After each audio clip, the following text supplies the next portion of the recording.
Hello बच्चों, let's read this question. The question says an electron with kinetic energy K1 enters between parallel plates of a capacitor at angle alpha with the plates.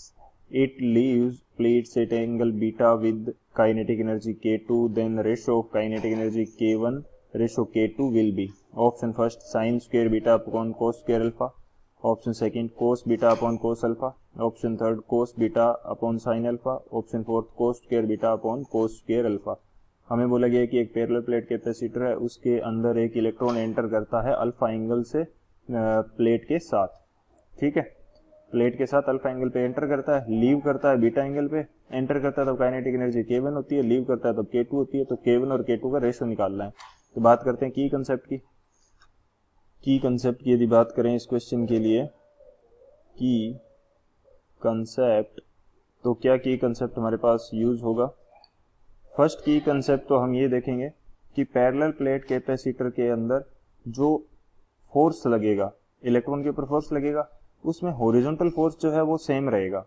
तो horizontal velocity में कोई change नहीं आएगा. ठीक है, तो इसको मैं पहले स्टेटमेंट के रूप में लिख देता हूं, फिर थोड़ा सा इसको समझ लेंगे क्या कंडीशन है. इन parallel plate capacitor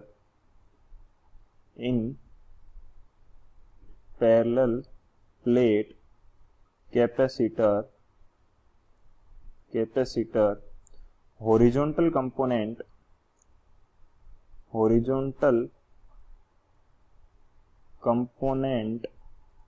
of velocity of electron will not change. ठीक है, ये कंडीशन रहेगी.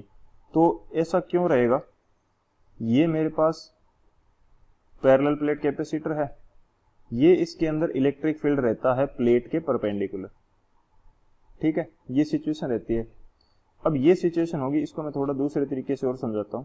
ये सिचुएशन होगी तो यदि यहाँ पे कोई इलेक्ट्रॉन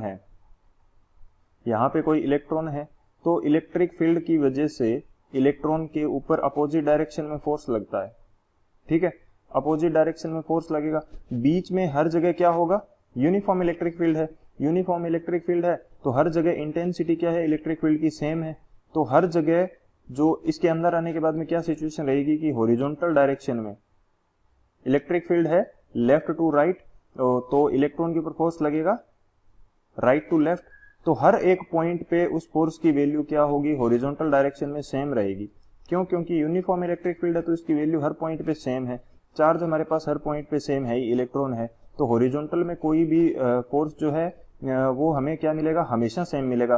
तो अंदर जाते टाइम जो वेलोसिटी का हॉरिजॉन्टल कंपोनेंट होगा, बाहर आते टाइम भी वही हॉरिजॉन्टल कंपोनेंट हमें मिलेगा. तो चेंज नहीं होगा, ये सिचुएशन रहेगी. ठीक है, सेकेंड हम बात करते हैं की कंसेप्ट की. तो वो क्या रहता है कि काइनेटिक एनर्जी जो होती है वो क्या लिखी जाती है, हाफ mv². ठीक है, तो ये काइनेटिक एनर्जी होगी, इससे हम निकाल लेंगे चीजों को, रेशो निकाल लेंगे. तो बात करते हैं सॉल्यूशन की. बात की जाए यदि सॉल्यूशन की, तो सॉल्यूशन हमारे पास क्या हो जाएगा, जब वो एंटर कर रहा है तब मैं उसकी वेलोसिटी, जो टोटल वेलोसिटी है वो v1 मान लेता हूं. ठीक है, तो कुछ इस प्रकार की सिचुएशन होगी कि यहाँ पे इस प्रकार से यदि एंटर करेगा ये v1, ये अल्फा, हॉरिजॉन्टल कंपोनेंट क्या आ जाएगा, हॉरिजॉन्टल कंपोनेंट आ जाएगा आपके पास, हॉरिजॉन्टल कंपोनेंट ये हमारे पास आ जाएगा v1 कोस अल्फा. ठीक है, सेकेंड सिचुएशन के अंदर जब ये बाहर जा रहा होगा, सेकेंड सिचुएशन में जब ये बाहर जा रहा होगा तब इसकी वेलोसिटी हम मान लेते हैं v2, तब उसका एंगल क्या है, बीटा है. तो वहां पे हॉरिजॉन्टल कंपोनेंट क्या आ जाएगा, वहां पे आ जाएगा v2 कोस बीटा. ये सिचुएशन रहेगी. ठीक है, या फिर आप चाहो तो इसको थोड़ा इस प्रकार से बना लीजिए ताकि और अच्छे से समझ में आ जाइए. ये मेरे पास दोनों प्लेट्स है. ठीक है, यहाँ पे ये v1 के साथ आ रहा है, ये एंगल अल्फा, तो हॉरिजॉन्टल कंपोनेंट क्या आएगा, हॉरिजॉन्टल कंपोनेंट आ जाएगा v1 कोस अल्फा. ठीक है, अब ये दूसरी प्लेट बाहर निकलेगा एंगल क्या, बीटा, तो हॉरिजॉन्टल कंपोनेंट क्या आ जाएगा, v2 कोस बीटा आ जाएगा। ठीक है, ये सिचुएशन आ गई। अब हमने बोला कि हॉरिजॉन्टल कंपोनेंट चेंज नहीं होगा, तो V1 कोस अल्फा बराबर V2 कोस बीटा आ गया। ठीक है, यहां से V1 बटे V2 निकाल लीजिए, कोस बीटा अपॉन में क्या आ जाएगा, कोस अल्फा। ठीक है, अब हम क्या करते हैं, काइनेटिक एनर्जी का रेशो चाहिए हमें। तो काइनेटिक एनर्जी फर्स्ट कंडीशन में आप क्या लिखोगे, K first is equal to half m V1 का स्क्वायर।